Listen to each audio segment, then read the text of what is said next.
topik yang saya akan sampaikan hari ini itu adalah terkait tidak ada kebahagiaan di hidup ini.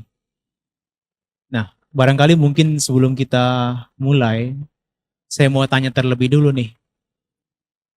Kira-kira yang saat ini hidupnya lebih banyak bahagianya, boleh angkat tangan kanan.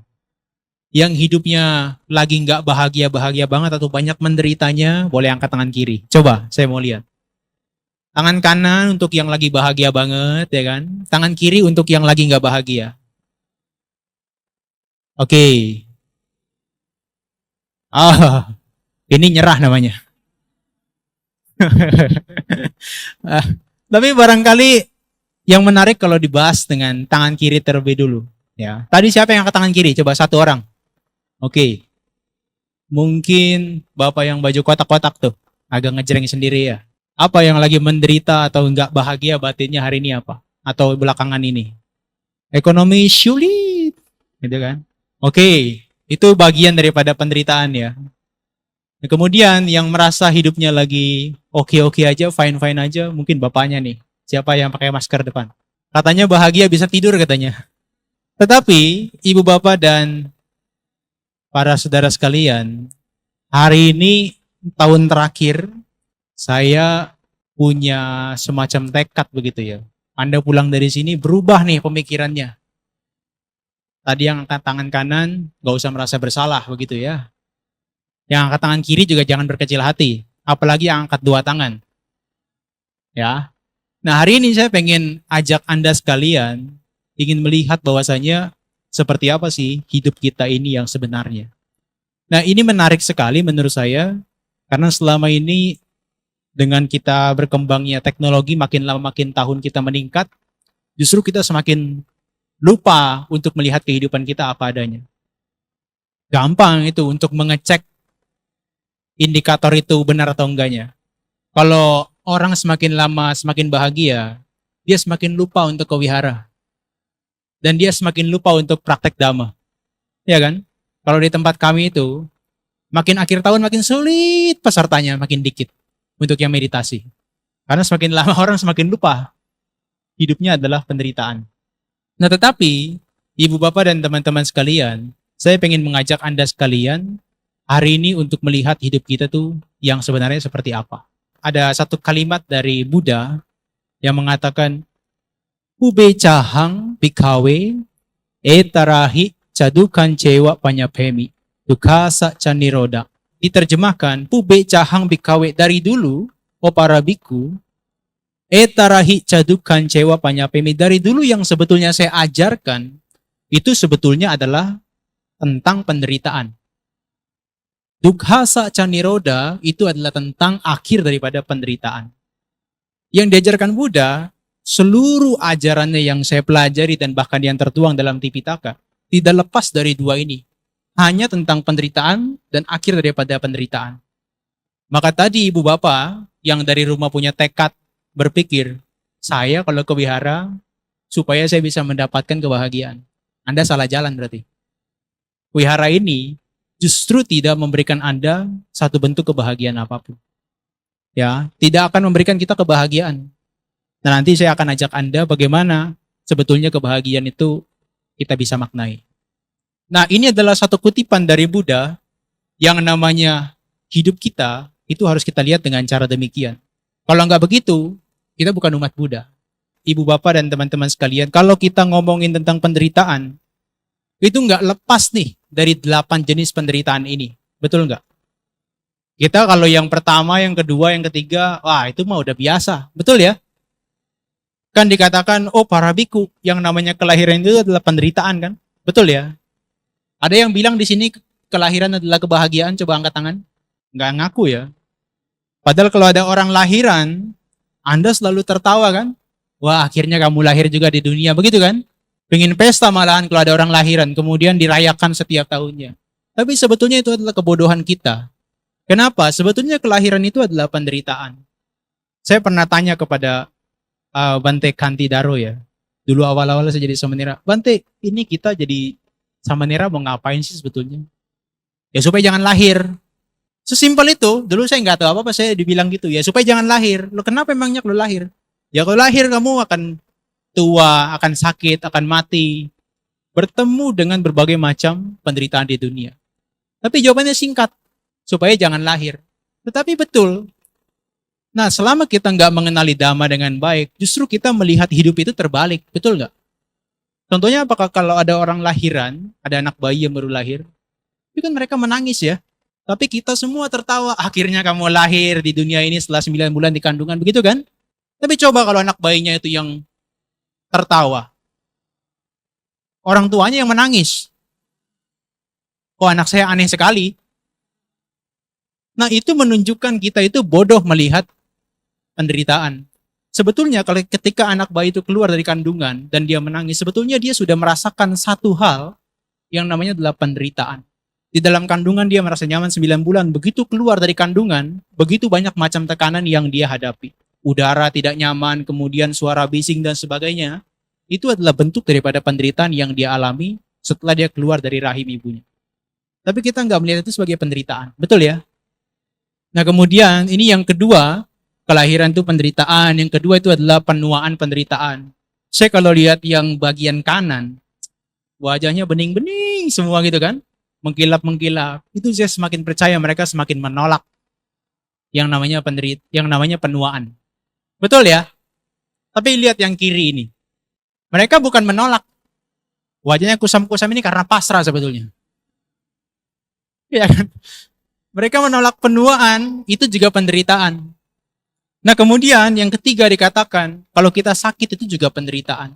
Sakit secara fisik, sakit secara mental itu penderitaan. Betul ya? Nah kemudian yang keempat itu adalah kematian. Kematian itu adalah penderitaan. Betul kan? Kalau kita melihat orang-orang yang sedang menghadapi masa kritisnya, ketika mereka harus menghadapi ajal kematiannya, mereka begitu menderita sekali. Beberapa dokter pernah cerita ke saya kalau mereka menghadapi pasien yang sudah mau meninggal, mereka pun harus kuat mentalnya, kalau enggak mereka bisa hanyut dalam bentuk kesedihannya itu. Nah maka 4 hal ini harus kita lihat sebagai penderitaan. Tapi saya rasa, saya perhatikan ya, umat Buddha itu udah kebal-kebal. Lihat empat hal ini tuh udah kayak biasa aja. Karena lihat kelahiran, happy-happy kok, karena selama ini selalu dirayakan. Kemudian yang kedua, lihat penuaan. Biasa aja kok. Karena ada skincare, ada foundation yang bisa tempel sana tempel sini biar nggak kelihatan tua. Yang ketiga, kesakitan. Kalau saya sakit, bisa saya langsung segera pergi. Atau kadang-kadang kalau dokter sudah angkat tangan, pergilah ke Bante. Begitu kan? Berharap bukan pakai medis lagi, tapi pakai magis ya. Semoga nih bisa nih Bante. Air paritannya kalau bisa lebih manjur lagi. Campur liur dikit gitu kan, supaya lebih manjur. Nah, tapi kematian, Anda nggak bisa escape, Anda nggak bisa keluar daripada penderitaan itu. Semua orang kena penderitaan tersebut. Nah, kemudian dikatakan, kalau Anda bertemu dengan yang bertemu dengan yang dibenci, itu penderitaan. Nah, sekarang kalau Anda sedang menderita, berarti Anda sedang bertemu dengan orang yang dibenci. Tapi jangan tatap saya sekarang. Ya. Kemudian, itu bukan hanya dalam bentuk orang, tapi barang juga begitu. Suasana juga begitu. Kalau suasana wihara ini nggak menyenangkan, orangnya tidak menyenangkan, itu menderita loh. Saya datang ke sini seminggu sekali, malah nggak disambut, kurang ajar doang. Itu juga penderitaan. Ya, kemudian kita berpisah dengan apa yang kita sukai, yang kita cintai, itu juga penderitaan. Yang ketujuh, ini bukan hanya untuk orang-orang tua, tapi untuk orang-orang muda seperti anak kecil juga. Ketika tidak mendapatkan apa yang dia inginkan, itu adalah penderitaan yang luar biasa. Contohnya, besok kita pengen melakukan sesuatu nih, udah kita rencanakan, besok saya tanggal 1, saya sudah harus ada di tempat A, bersama dengan keluarga saya, tapi begitu tanggal 31 hari ini, di-cancel. Nah itu juga bisa jadi bentuk penderitaan. Dan hal-hal yang lainnya, yang Anda anggap Anda inginkan tapi nggak tercapai, itu adalah penderitaan. Tapi kalau secara psikologi, itu 7 hal ini, itu sudah nggak perlu dibicarakan. Orang sudah melihat semua. Betul ya? Nah itu yang saya merahi, itu adalah 5 kelompok kehidupan. Kalau kita lekati, dia itu adalah bagian daripada penderitaan. Itu yang saya rasa, itu sangat eksklusif. Yang hanya diajarkan di ajaran Buddha. Kalau Anda tidak belajar di dalam ajaran Buddha, Anda nggak bisa melihat ini. Ini sangat eksklusif. Maka di akhir tahun ini saya pengen banget sampaikan terkait dengan hal ini, sehingga Anda bisa mengubah perspektif Anda sebagai umat Buddha yang sesungguhnya. Nah, apa yang dimaksud dengan 5 kelompok kehidupan yang sebetulnya ini dikatakan sebagai penderitaan? Ini kalau Ibu Bapak lihat, kita ini sebetulnya apa sih? Kehidupan kita itu apa sih sebetulnya? Hidup kita itu tidak lebih cuma 2 hal yang warna biru dan merah. Itu adalah batin atau pikiran dan juga jasmani kita. Ya kan? Itu batin dan jasmani kita, ini yang kita miliki sekarang ini. Batin dan jasmani kita. Cuma 2 itu, tidak ada yang lain. Untuk hal-hal yang lainnya seperti kita punya perhiasan dan sebagainya itu hanya aksesoris tambahannya aja. Tapi secara alamiahnya, secara naturalnya kita cuma punya 2, batin dan jasmani. Nah nanti itu dipecah-pecah lagi tuh. Jadi 5 hal. 1 yang pertama itu adalah jasmani kita. 4 yang berikutnya itu adalah yang pikiran kita. Jadi kehidupan kita ini ya, itu cuma ada 5 hal. 1 ini jasmani nih, yang seperti Ibu Bapak lihat sekarang. Betul ya? Yang kedua ini adalah perasaan. Ada yang nggak punya perasaan nggak di sini? Punya kan? Sekarang duduk rasanya nyaman nggak? Nggak nyaman. Duduknya nyaman nggak nyaman itu bentuk perasaan kita. Kemudian sekarang persepsi kita. Persepsi itu apa? Ingatan kita, memori kita. Itu adalah pikiran kita tuh. Yang keempat sedang berpikir nih. Berpikir, pikiran-pikiran kita ini juga batin kita. Contohnya kan sekarang kan di sini kan badannya kan. Tapi pikirannya sudah sampai di PTC sekarang.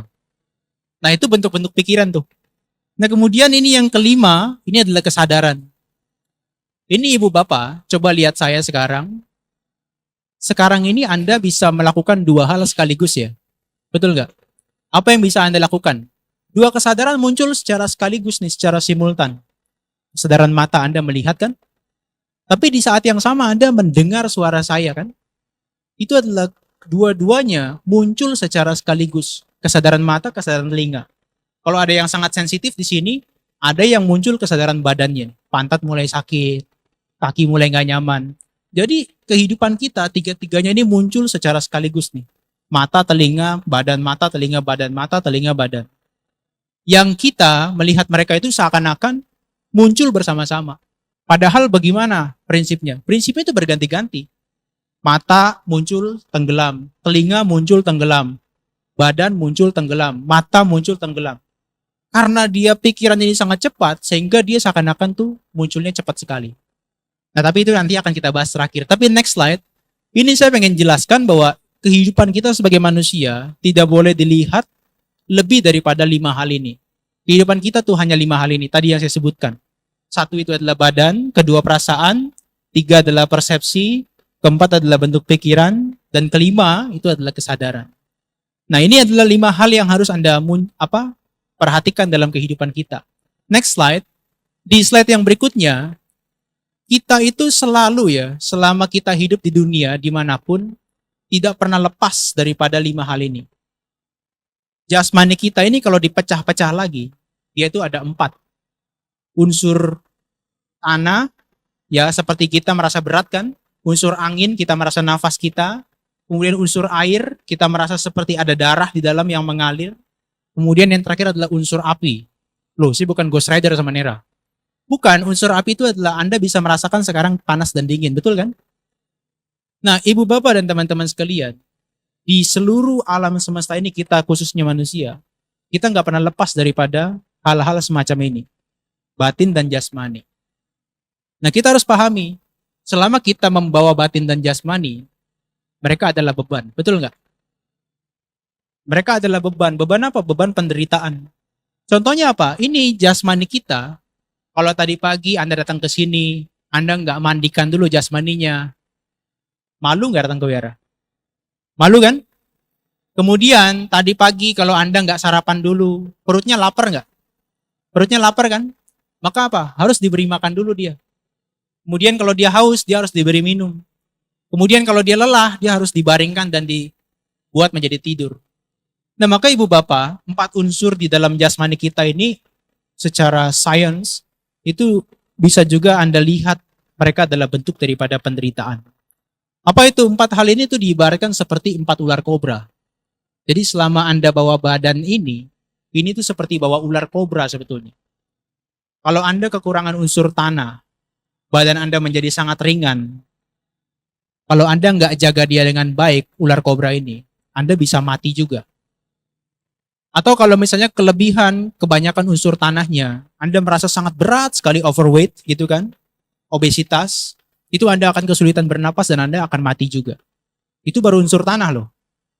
Maka dia harus kita rawat dengan baik, kita beri nutrisi yang baik, kita buat dia olahraga dengan baik, supaya dia apa? Tidak mematuk kita. Kemudian yang kedua, ini adalah unsur air. Kalau Anda kebanyakan air di dalam tubuh kita semua ini, maka kita akan juga bisa mati juga. Sebaliknya, kalau kita kekurangan air, bisa dehidrasi dan kita mati juga.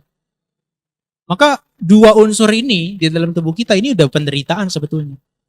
Unsur tanah dan unsur air. Yang ketiga, ini adalah berkaitan dengan unsur apa?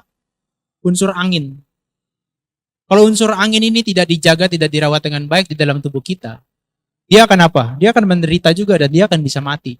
Coba kalau Anda nggak percaya, tahan nafas selama 10 menit, atau nafasnya ketika masuk Anda nggak paksakan dia keluar, kita akan mati juga.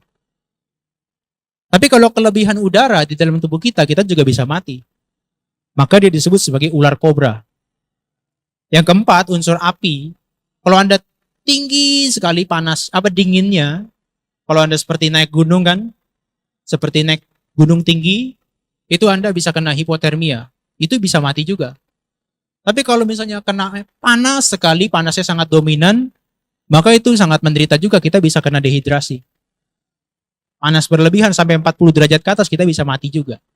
Maka 4 unsur ini adalah penderitaan. Maka ibu bapak, selama kita bawa badan kita ini menderita.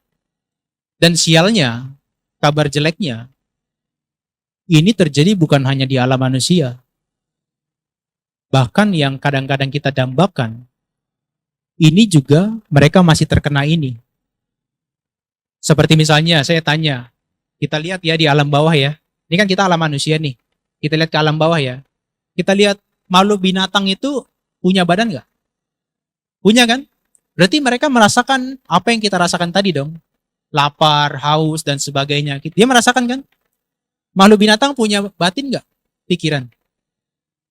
Punya pikiran dia punya perasaan, kalau nggak percaya diketok aja kepalanya. Pasti dia teriak-teriak. Binatang punya ingatan, persepsi nggak? Punya. Kadang-kadang kita tinggal di satu tempat, dia bisa balik lagi ke rumah kita. Terus binatang punya pikiran nggak? Bentuk-bentuk pikiran. Punya. Ketika dia lapar, dia akan berburu cari satu mangsa untuk dimakan sama dia. Itu bentuk pikiran. Dia punya kesadaran nggak? Bisa. Dia melihat, dia mendengar. Berarti selama dia menjadi sesosok binatang, ya, seekor binatang, maka dia akan terus-menerus menderita. Nah, itu yang di bawahnya ya, yang di bawahnya. Tapi yang di kita kan sudah sangat lihat secara setiap hari dengan jelas. Setiap waktu kita tuh menderita sekali. Kalau kita nggak makan, kita nggak minum dan sebagainya, kita menderita sekali. Nah, kemudian naik ke atasnya. Mungkin Anda selalu berpikiran, di alam surga itu adalah tempat yang paling menyenangkan. Saya nggak bilang surga itu jelek, tapi surga punya kekurangan. Kenapa? Surga itu makhluk bukan? Yang tinggal di sana makhluk bukan? Makhluk kan? Makhluk mereka punya badan nggak? Punya ya? Punya badan nggak di sana? Punya, tapi halus sekali kan? Jasmaninya sangat halus sekali kan? Di sana mereka punya batin nggak? Punya pikiran nggak? Punya. Buktinya apa? Mereka merasakan kesenangan, mereka merasakan kenikmatan, itu perasaan. Mereka bisa menikmati apa yang mereka inginkan, itu adalah persepsi mereka.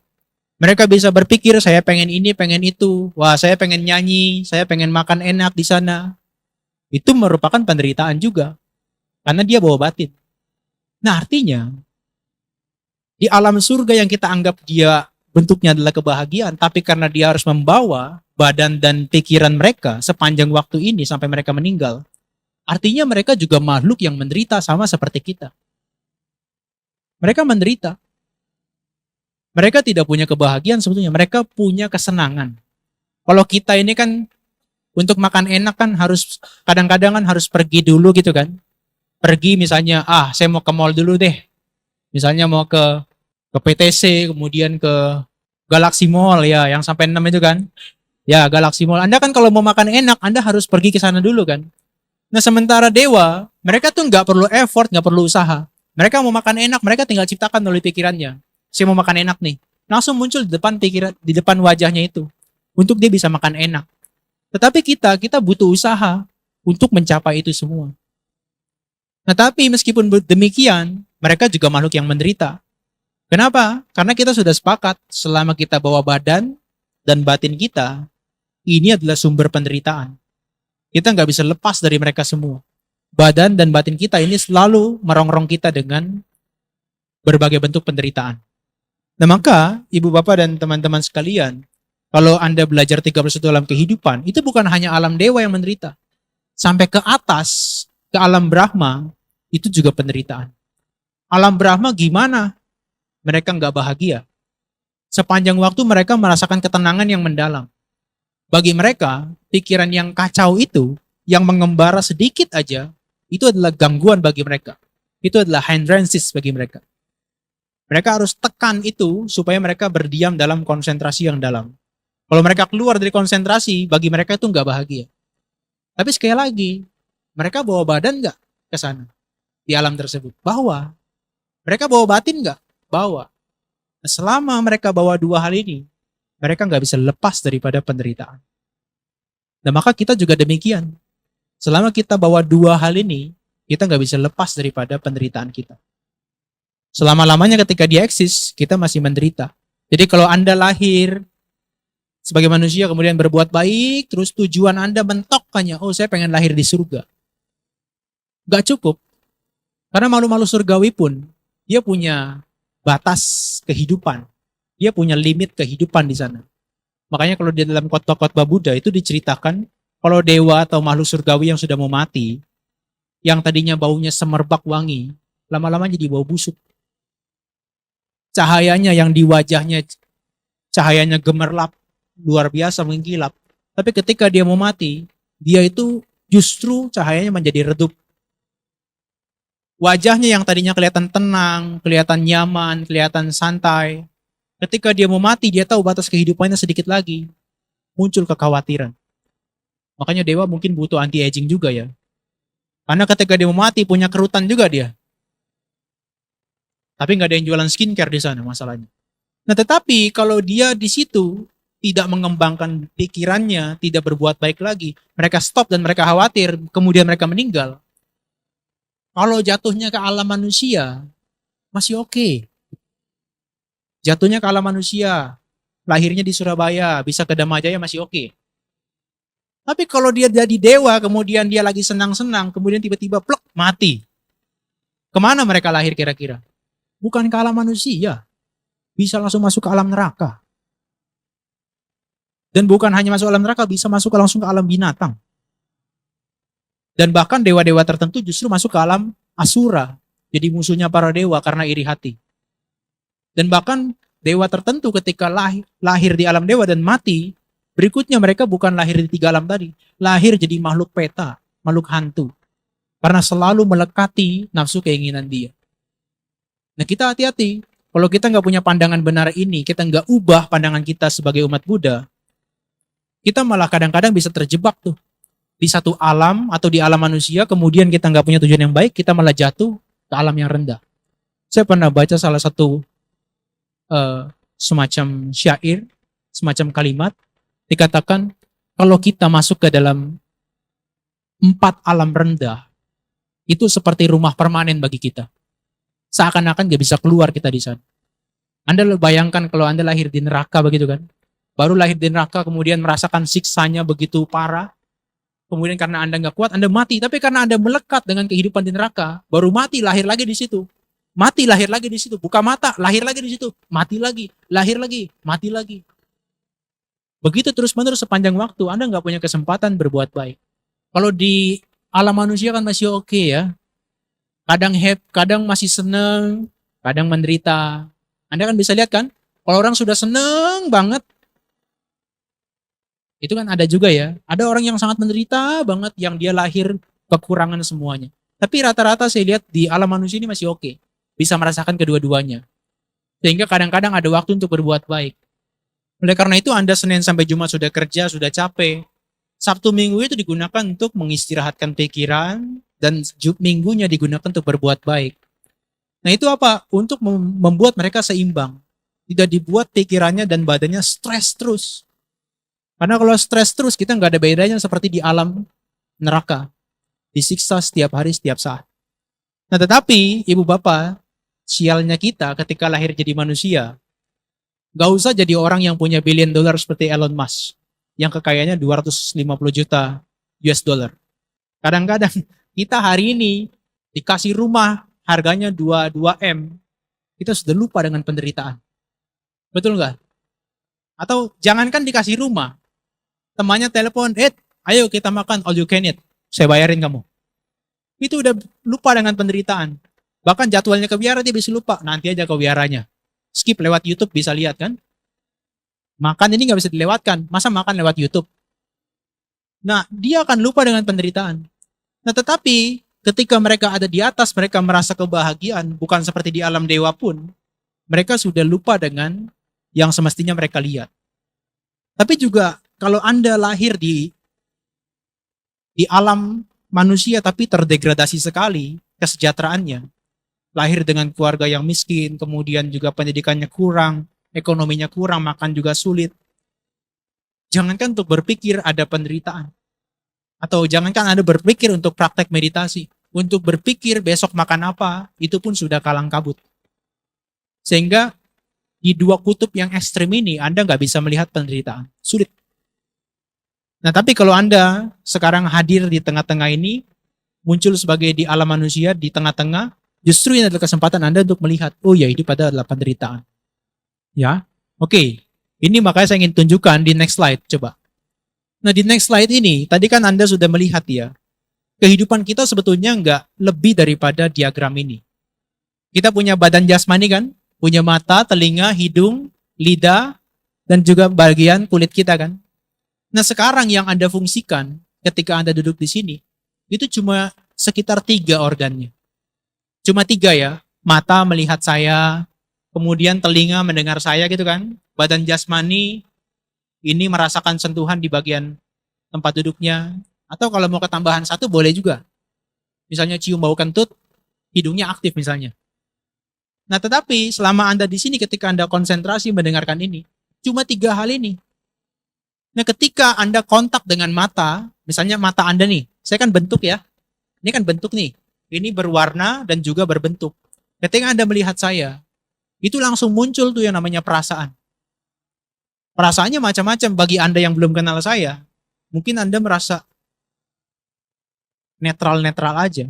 Tapi bagi Anda yang sudah sering ketemu saya, ya saya nggak mengharapkan suka. Tapi mungkin juga ada yang, ini apa sih? Benci malahan gitu kan. Merasa nggak suka bisa juga.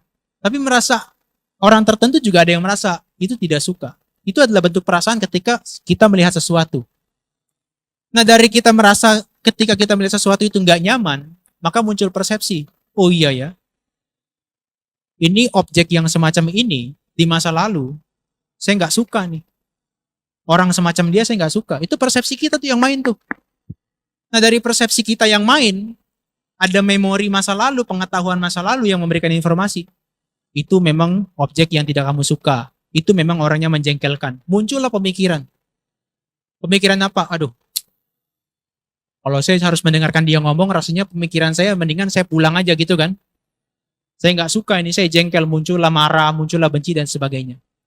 Nah, maka nanti akan muncul tuh yang namanya kesadaran. Kesadaran mata, Anda membenci. Kesadaran telinga, Anda tidak suka. Atau sebaliknya, kesadaran Anda yang berupa mata dan telinga, Anda menyukai. Itu bisa sebaliknya. Tapi kehidupan kita, itu kebanyakan 5 hal ini aja. Terus menerus dia akan hadir 5 hal ini aja. Nah oleh karena itu, ibu bapak dan teman-teman sekalian, ini kita harus hati-hati. Kalau kita bertemu dengan sesuatu, kemudian berinteraksi dengan seseorang, kita harus hati-hati. Karena perasaan kita ini nggak bisa dikontrol dia. Itu bergantung pada persepsi kita.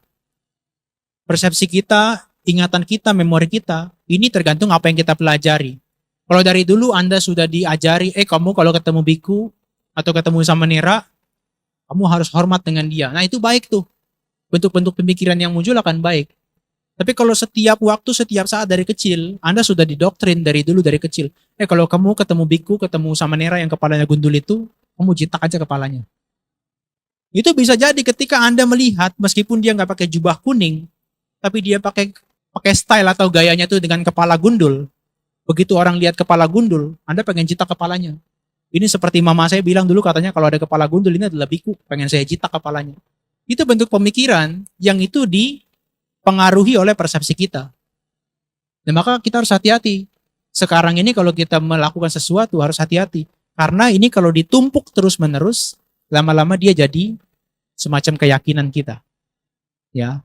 Contohnya, Anda kalau misalnya berpikir, oh kalau saya datang ke wihara terus-menerus, saya harus datang ke wihara terus-menerus dan saya akan bahagia dan akan happy. Nah, ada nanti pemikiran kalau Anda nggak ke wihara sekali aja misalnya, itu akan muncul, aduh saya akan sial hari ini. Kalau itu dipupuk terus-menerus, lama-lama pemikiran itu bisa terjadi. Ya, maka harus hati-hati dengan itu. Karena kehidupan kita, ini sebetulnya dari kecil sampai sekarang, ini cuma tumpukan persepsi aja. Ya kan, sampai bisa misalnya kita mengenali, oh saya ini adalah si A, si B, si C. Itu kan karena dari dulu kan kita kan sudah ditanamkan kan. Mulai dari pakaian kita, kalau saya nggak pakai pakaian seperti ini, rasanya bukan saya. Bahkan yang paling kecil, kalau saya nggak pakai kacamata ini, rasanya bukan saya. Atau bahkan handphonenya, kalau saya nggak pakai handphone semacam ini rasanya bukan saya. Nah ketika itu semua terus-menerus dikumpulkan, ditumpuk terus-menerus, lama-lama tervalidasi. Oh iya, ini adalah saya, ini adalah diri saya dan sebagainya. Nah maka nanti respon dari satu orang dengan yang lainnya berbeda-beda. Ya, ketika Anda ada di kondisi yang sama seperti sekarang, ini beda-beda responnya. Ada yang mulai panas, ada yang mulai jengkel, ada yang mulai, wah saya tergugah ya, saya happy sekali dengan itu semua. Ya, itu bermacam-macam, karena itu berbeda-beda, dia punya persepsinya. Nah tetapi di next slide, Anda bisa lihat juga, ketika Anda hidup ini, Anda harus melihat mereka semua itu tidak kekal sebetulnya. Ya, badan jasmani kita dari pagi sampai lama-lama kemudian, sampai bertahun-tahun, ini itu tidak kekal. Kalau secara sains, ibu bapak perlu tahu, 8 tahun sekali itu, orang itu akan berganti seluruh selnya itu secara keseluruhan. Jadi kalau saya dulu jadi samanera di tahun 2015, sekarang sudah di 2023 akhir, berarti sudah 2023 ini kan 8 tahun ya. Berarti secara sains, jasmani yang diberi makan, dirawat sama orang tua saya, ini sudah berganti seluruhnya menjadi jasmani yang baru. Nah, maka saya tanya, ibu bapak merasa, ibu bapak saat diri Anda saat ini, itu yang zaman dulu ketika Anda masih imut-imut, atau ketika sudah remaja, atau ketika sudah dewasa, atau ketika sekarang sudah tua. Kira-kira kalau Anda disuruh pilih, diri Anda yang Anda merasa paling nyaman itu yang mana? Pasti Anda akan merasa yang paling terbaik ketika masa muda, atau ketika masa dewasa, itu yang Anda pilih. Tapi kalau misalnya Anda melihat berarti sesuatu itu dia berubah-ubah terus-menerus, kalau diri Anda yang dulu aja, yang sekarang berarti bukan Anda dong. Berarti orang lain dong. Ya kan? Nah oleh karena itu, tubuh kita tuh sebetulnya nggak kekal. Dan setiap waktu, setiap saat dia berubah terus-menerus. Dan bahkan sel-sel kita ini setiap waktu, setiap saat dia berubah. Begitu juga perasaan. Perasaan itu bergantung dari apa yang kita lihat. Kalau kita di wihara ini melihat bunga-bungaan, wah kita happy, kita senang. Itu perasaan kita sebentar lagi juga berubah. Dia nggak akan kekal. Dia akan berubah. Tadi Anda misalnya jam 9 atau setengah 10 mulai baca bakti, Anda mulai baca parita, Anda merasa nyaman, merasa sejuk, Anda happy. Tapi begitu jam demi jam berganti, bahkan detik demi detik berganti, pantatnya mulai panas, rasanya mulai di pantat sudah mulai nggak nyaman. Itu adalah bentuk daripada penderitaan sebetulnya, yang harus Anda lihat. Persepsi Anda juga gitu. Tadi ketika di awal saya mulai pembabaran Dhamma ini, Anda merasa, wah ini saya merasa nyaman, merasa tenang nih, kalau mendengarkan ini. Tapi lama-kelamaan karena Anda lihat, udah 40 menit aja ini. Kemudian lihat kanan kiri, aduh udah mulai gelisah ini. Nah itu dia berganti sebetulnya. Dan bentuk pemikiran kita, itu adalah mental formation kita, bentuk pemikiran kita, itu juga berganti setiap waktu, setiap saat. Tadi, semenit yang lalu, kalau Anda boleh jujur, kira-kira Anda mikirnya apa? Ya nggak usah dijawab. Itu nggak jauh. Satu, lagi mikirin yang sudah dilakukan tadi pagi. Yang kedua, mikirin yang kemarin dilakukan. Atau yang ketiga, mikirin nanti setelah ini mau ngapain. Begitu kan? Itu kan yang terpikirkan kan tadi? Itu adalah bentuk-bentuk pemikiran kita. Yang tadi kita mikir ini, berikutnya mikir yang lain, berikutnya mikir yang lain, terus menerus seperti itu. Kesadaran kita juga begitu. Jadi mata kita sepanjang 10 menit tadi, Anda melihat, ini berganti terus menerus. Lama-lama dia berganti ke kesadaran telinga. Kalau Anda mau pertahankan kesadaran mata terus menerus, coba aja Anda melotot begini terus ke saya. Capek nggak? Itu capek. Nah, karena dia itu harus berganti terus menerus, maka itu yang membuat kita menjadi seakan-akan nggak merasa ada penderitaan. Oke, ini saya akan tunjukkan sebagai intinya. Ibu Bapak, kalau kita mau melihat yang namanya penderitaan, Anda bisa lihat yang nomor 2. Kebanyakan orang di dunia ini salah persepsi. Melihat kehidupan ini adalah sebuah kebahagiaan. Contohnya apa? Kalau Anda makan enak, Anda kan bilang itu, wah ini hauce, ini enak banget ya kan? Anda makan capcay, kemudian Anda makan uyung hai, kemudian Anda makan apapun. Ini enak sekali. Tapi sebetulnya kalau Anda melihat ketika Anda makan, itu kan sebetulnya perasaan ketika makanan masuk di lidah aja kan, merasa enaknya. Kalau Anda sedang dalam proses meditasi, Anda perhatikan terus menerus, 30 kali kunyahan baru ditelan. Jangankan keburu makanan masuk di perut, masuk lewat kerongkongan dan lambung kita. Kunyahan ke-25 aja itu udah merasa jijik. Kalau belum jijik, 25 kali dikunyah, coba dimuntahin baru dimasukin lagi. Nah maka tadi makanan yang enak itu tidak menyenangkan lagi sebetulnya. Nah kalau kita mau melihat ada penderitaan, ada sesuatu yang tidak menyenangkan, coba lihat perasaan Anda. Apapun di dunia ini, baik yang muda maupun yang tua, coba lihat perasaan Anda dalam melalui sesuatu. Contoh, sekarang Anda di rumah misalnya. Ketika Anda di rumah, Anda nonton televisi. Nonton sinetron 1 jam, lama-lama bosan. Apa yang Anda lakukan? Bosan, saya mau makan lah. Anda upayakan berbagai macam usaha Anda untuk membuat makanan, harus masak dan sebagainya. Makanan sudah dihidangkan, Anda makan. Selesai itu, perasaan yang senang tadi berganti lagi. Aduh, makan sudah selesai, saya bosan. Sekarang saya mau pergi ke mall. Ke mall dia bingung mau ngapain, jalan-jalan bosan, akhirnya dia pergi. Kemudian ke pusat perbelanjaan, dia belanja. Belanja sudah selesai beberapa waktu, lama-lama dia bosan lagi. Nanti dia pikir lagi, duh sekarang saya mau ngapain ya? Kayaknya bagus kalau saya nonton The Ke-21. Dia nonton Ke-21. Berapa jam sih film? 1, 2, atau 3 jam kan? 3 jam berlalu bahkan film belum selesai, biasanya udah muncul pikiran, bosan. Pikiran gak nyaman, pengen keluar, pengen melakukan yang lain. Akhirnya apa? Anda pergi lagi dari 21, Anda pergi lagi ke tempat makanan, Anda makan lagi. Anda melakukan itu terus-menerus. Sepanjang waktu, dari rumah sampai ke mall, dari mall ke rumah lagi, yang Anda temukan tidak ada perasaan yang menyenangkan, tidak ada perasaan yang bahagia. Yang Anda temukan bosan satu demi bosan yang lain. Itu baru bicara tentang hasilnya, belum bicara cost-nya. Cost-nya itu mahal banget. Dari Anda di rumah nonton televisi, bayarnya mungkin cuma bayar listrik doang. Tapi begitu sampai di mall, ongkosnya bensin dari mobil udah berapa duit? Itu udah penderitaan. Kemudian ketika Anda masuk ke dalam shopping store, ke pusat perbelanjaan, itu sudah harus mengeluarkan uang. Kecuali bapak-bapak, saya kurang percaya. Kalau ke pusat perbelanjaan pasti belanja. Ibu-ibu pasti belanja kan? Kemudian Ke-21. Ke-21 Anda harus keluarkan uang. Tapi kesenangannya didapat tidak signifikan. Kemudian Anda pergi lagi ke restoran, bayar mahal, itu juga enggak membuat Anda menjadi bahagia. Justru malah memupuk penderitaan yang satu dengan penderitaan yang lainnya terus-menerus. Pemikiran kita selama ini, kalau saya menderita, saya tidak nyaman, harus saya tekan dengan kesenangan yang baru. Harapannya, penderitaannya hilang. Tapi kenyataannya, bukan penderitaannya yang hilang, tapi dia menciptakan penderitaan yang baru. Mau buktinya enggak? Kalau Anda sudah ke shopping store, Anda happy, pilih-pilih ini, pilih-pilih ini. Tapi begitu pulang, lihat kreditnya. Bapak-bapaknya yang amsyong. Kalau kayak gini terus, saya yang bohwat ini. Mamanya happy kalau misalnya belanja, tapi bapak-bapaknya ketika sudah selesai, cost-nya itu luar biasa.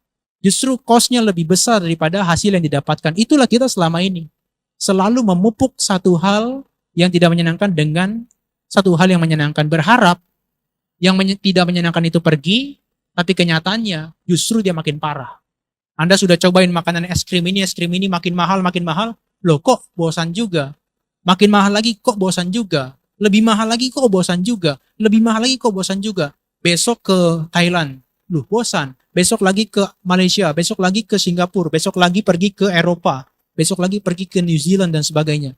Bosan, bosan, bosan, bosan terus padahal semakin meningkat. Maka yang namanya kesenangan kita itu tidak pernah menemukan batas atas. Ketika Anda sudah mencapai titik tersebut, Anda nggak mungkin mau merasakan yang bawahnya lagi. Justru ingin merasakan yang lebih tinggi lagi. Itulah kita selama ini. Maka kalau Anda pengen melihat penderitaan, lihat perasaan kita sendiri. Yang berubah setiap waktu, setiap saat.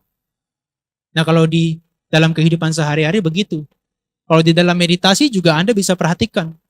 Sekarang merasa tenang, merasa nyaman. Bentar lagi, nggak nunggu 30 menit, nggak nunggu 20 menit. Nunggu 2 detik aja, pantatnya yang tadi nyaman berubah menjadi panas. 20 menit yang lalu Anda masih merasa nyaman. Nah kemudian berikutnya, Anda sudah mulai nggak nyaman, pantatnya panas, pegal dan sebagainya. Itu adalah penderitaan. Nah sebetulnya apa sih penderitaan itu Ibu Bapak dan teman-teman sekalian? Penderitaan itu berbeda dengan yang pandangan umum. Kalau penderitaan itu adalah sesuatu yang menyakitkan doang kan. Kalau penderitaan di kita itu adalah kita ini terkena perubahan terus-menerus. Dan kita dirongrong oleh perubahan itu. Itu adalah penderitaan. Ketika kita dirongrong oleh perubahan yang terus-menerus, itu adalah kita menderita. Dan kita sudah lahir di alam 31 alam kehidupan, dari alam yang paling bawah sampai paling atas, dia kena perubahan. Maka di tengah-tengah perubahan itu kita nggak bisa escape, nggak bisa keluar. Mau kita tutupi dengan kesenangan apapun, dia akan kelihatan juga boroknya. Kita nggak bisa escape, dia nggak bisa keluar. Mau bagaimanapun. Dari yang sudah tua sampai yang masih kecil juga begitu dia modelannya. Ya, nah maka untuk melihat penderitaan Anda harus lihat juga hidup kita ini sebetulnya nggak kekal. Maka di next slide ini saya tunjukkan, Anda melihat di dalam pikiran kita, ini berubahnya cepat sekali. Dikatakan dalam satu jentikan jari atau satu kedipan mata, itu dikatakan sekitar 1 miliar atau bahkan sampai 1 triliun, pikiran itu muncul dan lenyap. Tadi Anda berpikir Anda nyaman, sekarang sudah berpikir Anda sudah tidak nyaman. Atau bahkan sebaliknya, tadi Anda berpikir Anda tidak nyaman, sekarang sudah berpikir mulai terasa netral, mulai terasa adem, mulai terasa nyaman, dan seterusnya. Nah, kehidupan kita ini, sebagai manusia atau apapun, dia cuma punya 3 karakteristik. Apa itu?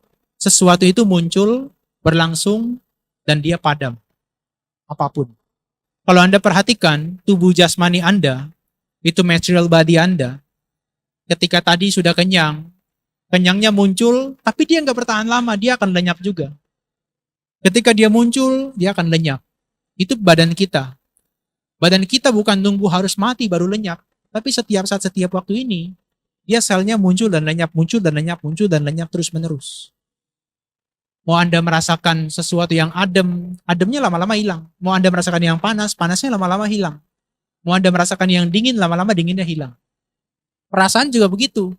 Dia muncul, berlangsung lenyap, muncul, berlangsung lenyap. Nah maka dia dirongrong dengan yang namanya perubahan, kita nggak bisa escape, maka setiap waktu kita menderita. Nggak ada momen bagi kita untuk merasa lega sama sekali, nggak ada. Justru kita selalu menderita. Persepsi kita juga begitu, karena dia setiap waktu, setiap saat dia berubah, tergantung apa yang kita lihat, tergantung apa yang kita dengar, tergantung apa yang kita cium, tergantung apa yang kita rasakan, dia berubah. Contohnya hari ini kita makan es krim, Baskin Robbins misalnya, wah enak sekali kan? Besok kita disuruh makan lagi, persepsi kita udah mulai berbeda nih dengan Baskin Robbins. Kita udah mulai pikir, kayaknya ini yang bikin ini beda orang deh. Soalnya rasanya beda dengan yang kemarin. Dicoba ketiga kali, Anda makan lagi dengan es krim yang sama, mulai beda persepsi kita. Loh ini es krimnya kok udah gak enak, beda dengan yang pertama. Kenapa begitu? Karena sebetulnya persepsi kita tuh berubah setiap waktu, setiap saat. Maka ketika Baskin Robbins-nya itu sudah gak enak, pemikiran Anda, mental formation itu sudah berganti dari yang pertama. Ketika pertama jilat es krim Baskin Robbins enak banget, pengen lagi nambah. Kedua, ketiga, ketika sudah mulai gak enak, mulai komplain, mulai kebencian yang muncul. Kalau gitu besok saya nggak mau beli lagi. Ini nggak enak soalnya. Ganti es krim yang lain. Es krim yang lain juga begitu juga. Makanan yang lain juga begitu juga. Nah, cuma kita ini sebetulnya kenapa sampai di dalam kehidupan sehari-hari nggak melihat penderitaan? Alasannya cuma satu. Karena kita selalu bergerak. Karena kita selalu bergerak. Kita nggak nyaman sekarang, buru-buru kita pergi keluar. Kita lapar, buru-buru kita makan. Kita haus, buru-buru kita minum. Coba Anda datang ke Dhamadipa Meditation Center. Jam 12 lewat, Anda lapar, nggak bisa komplain Anda. Ya lapar ya terima aja lapar. Kemudian duduk, bertahan selama 30 menit, menit ke-20 badannya sudah mulai sakit semua. Gak boleh bergerak, gitu aja terus. Maka di saat ketika Anda meditasi, kenapa ya kok meditasi kok penderitaan makin jelas? Lebih baik saya gak meditasi. Bukan. Sebetulnya di dalam keseharian kita, penderitaan tuh eksis, tapi kita gak memperhatikan. Dia eksis, dia ada. Tapi kita gak perhatikan karena kita selalu bergerak. Nih pinggang ini udah gak nyaman, kita bergerak. Berbaring lah, berjalan lah. Ini kan panas nih, kita udah mulai gak nyaman nih panas. Mulai nyalain AC lah. Kalau Anda meditasi, Anda nggak bisa. Anda harus terima apa yang Anda alami saat itu. Maka ketika kaki sakit, Anda nggak bisa pindah posisi. Perhatikan dari dia muncul sampai lenyap. Kalau hilang bagus, makin kuat ya tanggung sendiri. Nah biasanya kalau kita sudah sangat gelisah, dia bukannya hilang, rasa sakitnya malah makin kuat. Nah tetapi, itu adalah di momen saat itu kita dipertontonkan dengan yang namanya kebenaran, kenyataan. Rasa sakit itu pengen kasih lihat kenyataan ke kita, selama ini nih gue ada, lu gak pernah perhatikan gue. Sekarang rasain lu. Gue tunjukkan sebanyak-banyaknya. Maka kalau udah meditasi hari kelima, hari keempat, itu udah luar biasa. Penderitaan physical pain itu sudah di puncak. Pinggang, koyonya udah 5, pundak, kiri dan kanan. Ini udah kayak bintang 5, 1, 2, 3, 4, 5. Kenapa? Karena sehari-hari kita gak pernah melihat mereka. Nah bahayanya kalau kita nggak pernah melihat mereka, ketika kita menghadapi mereka, berpisah dengan yang dicinta, kemudian bertemu dengan yang tidak disukai, penderitanya 2 kali lipat. Seperti orang sudah terkena anak panah di jantungnya, bukannya dicabut, malah dia sibuk untuk komplain, maka dia tancapkan anak panahnya di kanan dadanya itu. Jadi kalau orang yang biasa meditasi, dia bisa menerima, itu hanya satu anak panah yang nancap di dadanya. Tapi orang yang gak pernah meditasi, yang gak pernah mengembangkan pikirannya, gak bisa melihat ini, dia tancapkan dua-duanya anak panah itu di dada. Menderitanya 2 kali lipat. Makanya kalau gak percaya, secara sukarela nanti jam 1 Anda gak boleh pulang, meditasi 2 jam, sampai jam 3. Langsung berpikiran, Pak Widya kayaknya mulai minggu depan saya gak mau ke wihara lagi deh. Kenapa? Karena isinya penderitaan yang dipertontonkan. Maka, saya pengen banget menyampaikan topik ini. Tidak ada kebahagiaan di hidup ini. Ini harus diberikan semacam judul yang clickbait. Sehingga Anda datang. Kalau dibuat topik yang sangat flat, 4 kebenaran mulia, Anda nggak datang. Ya kan? Atau dibuat semacam gimmick. Dengan Anda datang ke wihara, Anda mendapatkan berkah. Dengan Anda ke wihara, Anda mendapatkan kedamaian batin. Justru itu Anda datang. Coba kalau Anda misalnya lihat posternya di wihara, kemudian ada retret meditasi. Dengan Anda mengikuti ini, Anda dapat melihat penderitaan. Gak ada yang daftar. Betul kan? Tapi kalau dibuat dengan Anda mengikuti ini, Anda jadi sehat jasmani, Anda jadi sehat batinnya. Meskipun bayar 7 juta seminggu, Anda tetap ikut loh. Tapi meskipun gratis, kalau dibuat pamfletnya secara objektif seperti umat Buddha, dengan Anda mengikuti ini, Anda bisa melihat penderitaan sejelas-jelasnya. Masih mending dia nggak ikutan meditasi. Kalau dia pindah server, ini yang berbahaya. Maka umat Buddha kalau bikin iklan sebetulnya nggak laku. Ya, harus tambahin gimmick atau semacam clickbait. Kalau bikinnya objektif, nggak laku dia. Ya bisa juga. Dengan Anda datang ke wihara, Anda bisa masuk surga. Gimmicknya begitu kan? Tapi mau nggak sekarang ke surga? Nah, kesadaran kita juga begitu, Ibu Bapak. Terus-menerus dia muncul dan lenyap. Maka kesadaran mata ini adalah berubah terus-menerus. Maka tidak ada kebahagiaan dari kesadaran mata. Karena kalau kebahagiaan dia masih berubah, itu sebetulnya bukan kebahagiaan yang sebenarnya. Ya. Seperti kita makan es krim, kita enak banget. Tapi di momen yang bersamaan, ketika rasa senang itu berganti, sebetulnya itu adalah penderitaan yang bertopeng dengan rasa senang. Maka kita harus hati-hati. Sebetulnya penderitaan yang sedang bertopeng, dia berkamuflase. Tapi kita nggak lihat aja. Maka ibu bapak, di next slide lagi, Anda bisa lihat, sebetulnya yang namanya penderitaan itu bukan tentang rasa sakit secara fisik dan mental aja. Bukan sesuatu yang tidak menyenangkan, itu sudah kita lihat sehari-hari. Sebetulnya, rasa yang menyenangkan itu, pleasant feeling, itu juga sebetulnya penderitaan.